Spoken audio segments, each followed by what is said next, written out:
Plakatas prisegtas. Statome savo idėją. Darykite. Mes turėjom tokį šūkį, miestas išgarsinis roką. Tai kokios būtų priemonės šitai idėjai įgyvendinti?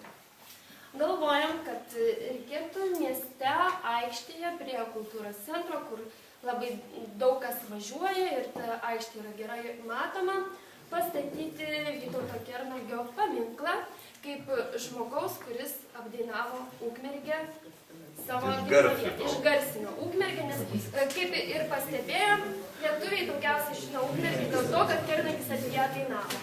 Tai štai jam tas paminklas. Ir kad tai neliktų vienkartinė tokia priemonė, kasmet rengti roko bardų festivalį. Roko bardai tai būtų šiek tiek roko, šiek tiek bardų. Kadangi, kaip žinot, Kernagis ir bardas buvo, plius ir buvo rokeris.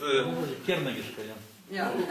Tai va, tas festivalis vyktų Pilies parke, su palapinėm, su turistais vėlgi prikviesti iš visos Lietuvos, iš kitų miestų, ilgainiui ir iš užsienio tų žmonių į tą roko bardų. Dar papildo jisai vadintųsi kasmetrinis kasmetinis.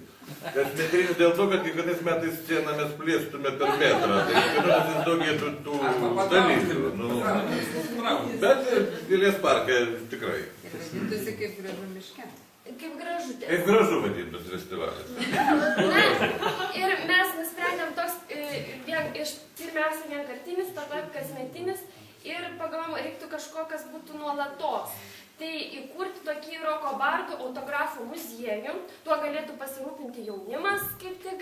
Ir pasižiūrėti. Gaudyti tuos roko bardus ir imti tas autografus. Taip, ir rengti tą tokį muziejuką, kad tai būtų irgi kaip traukos centras, ne tik atvykti vieną kartą per metus į festivalį, arba išlipti iš mašinos pasižiūrėti tą Kernagiui skirtą paminklą, bet dar, tarkim, pravažiuojant, užsukti ir tą muziejų pasižiūrėti roko bardų tų parašų. Na, tokį jaukų muziejuką. Aš dar šiek tiek papildyčiau, kadangi va čia, iš esmės jau Danielius, lyg ir su mūsų architektais, nagrinėjo, kas tai yra Ukmergės vaizdas, ir jis tik tai atrado, kad pakankamai Ukmergės vaizdas pravažiuojas ir susiformuoja būtent toj aikštėj.